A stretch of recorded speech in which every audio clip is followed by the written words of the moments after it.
I've made billions of dollars of failures at Amazon.com. Literally, billions of dollars of failures. It's easy to have ideas. It's very hard to turn an idea into a successful product. Do something you're very passionate about, and don't try to chase what is kind of the hot passion of the day.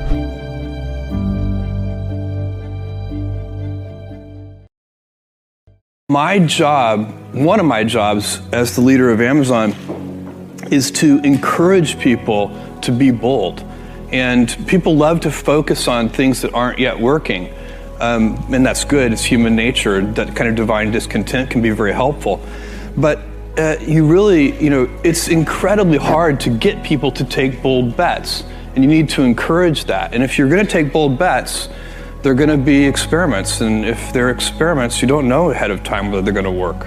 Experiments are by their very nature prone to failure. But big successes, a few big successes compensate for dozens and dozens of things that didn't work.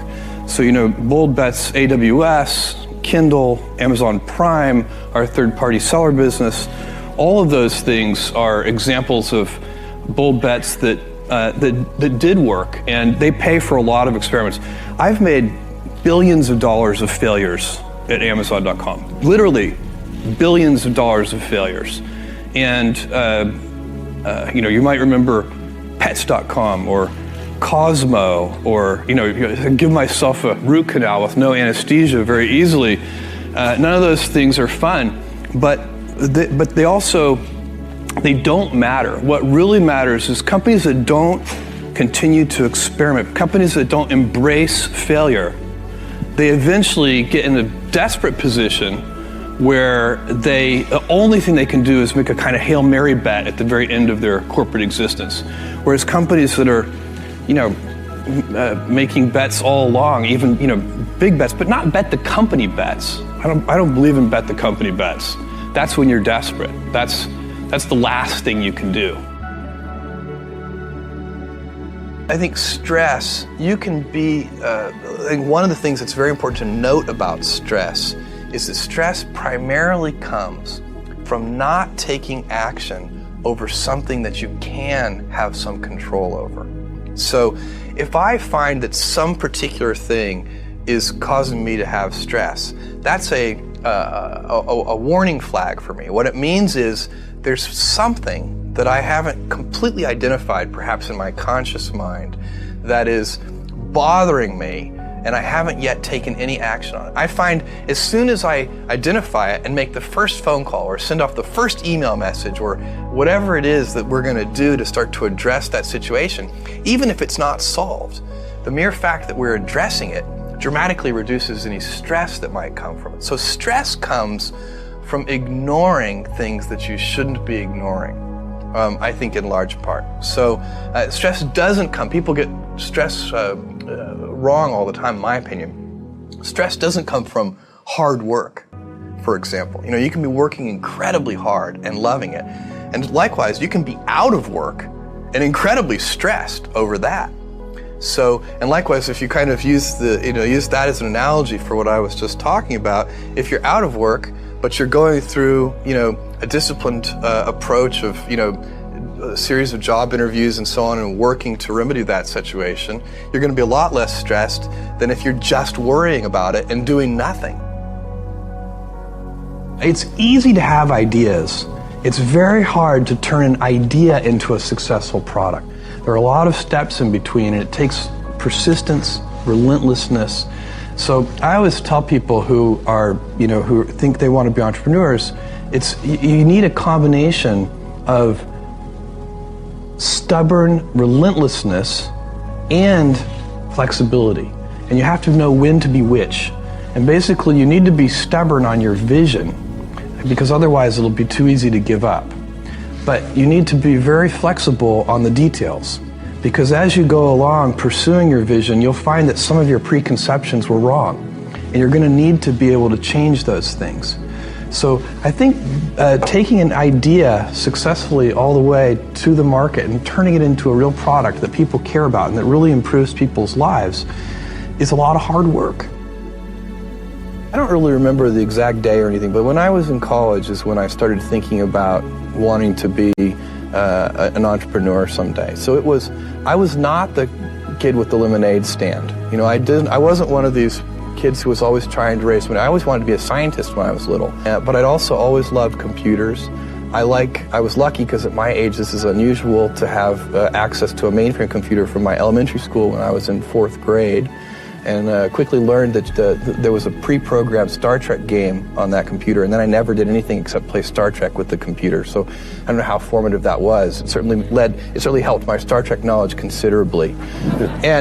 But I've always loved computers. Somewhere in college, I started watching some of the people who were like setting up, college pizza delivery services and, the core entrepreneurs, and thinking, this looks like a really fun thing to do.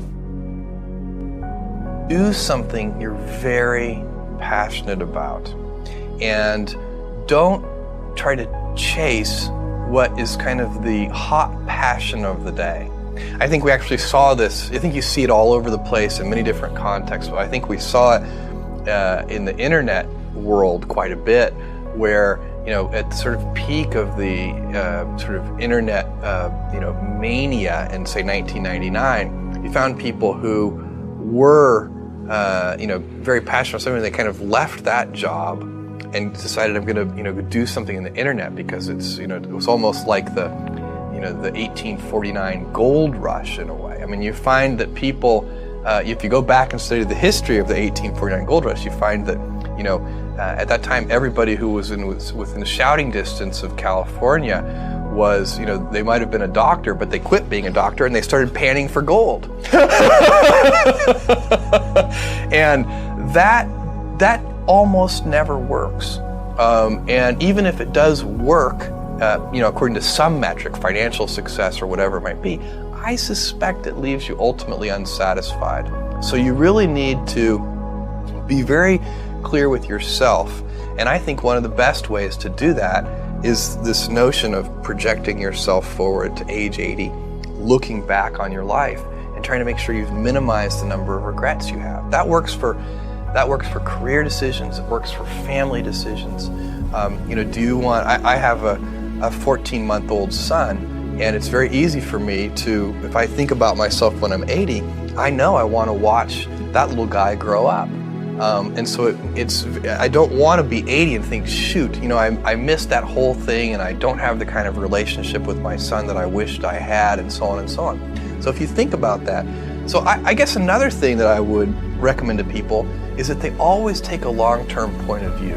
And I think this is something about which there's a lot of controversy. There's a lot of people, and I'm just not one of them, believe that you should live for the now. I think what you do is you think about the great expanse of time ahead of you and try to make sure that you're planning for that in a way that's going to leave you ultimately satisfied. So this is the way it works for me. And I mean, everybody needs to find that for themselves. So I think there are a lot of paths to satisfaction, and you need to find one that works for you.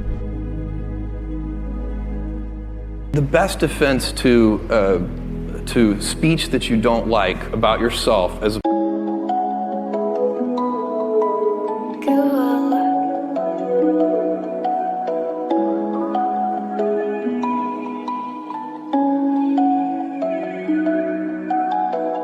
Is it?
Public figure is to develop a thick skin.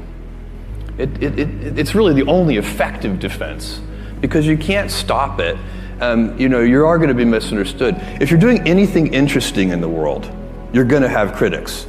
The only way, if you absolutely can't tolerate critics, then don't do anything new or interesting.